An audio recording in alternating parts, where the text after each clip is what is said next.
L'hôtel de la Marine est un lieu finalement mystérieux. Nous en connaissons la façade, nous connaissons à travers la presse les salles les plus prestigieuses. Nous ne connaissons pas l'intérieur.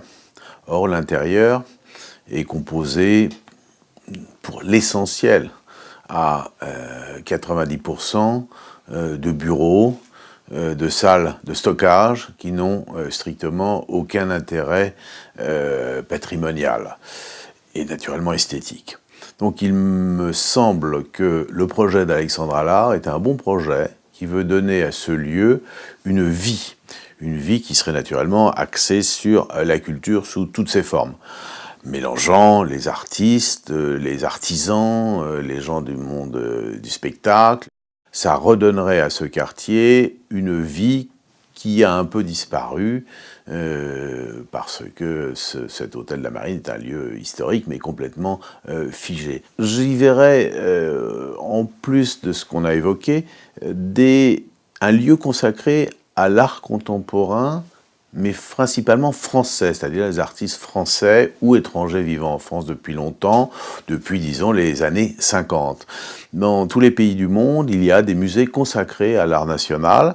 Ça n'est pas perçu dans ces pays comme quelque chose de péjoratif. Il n'y a vraiment qu'en France où on exclut systématiquement des lieux muséographiques l'ensemble de la communauté artistique française.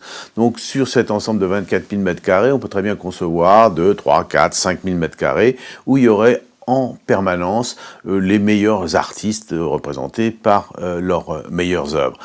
Ce qui ferait de ce lieu pas du tout ce que l'on redoute si on suit les conseils, pour pas dire les critiques de certains, à savoir un lieu figé. Il faut maintenir ce lieu, ou créer plutôt un lieu extrêmement vivant. Je crois que l'apport de l'art contemporain, et principalement l'art français, serait une chose extrêmement positive.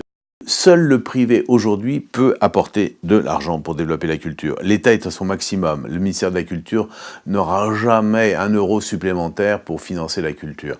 Donc il faut faire appel au privé. La plupart des pays du monde l'ont fait. Pourquoi la France reste en retard sur ce point?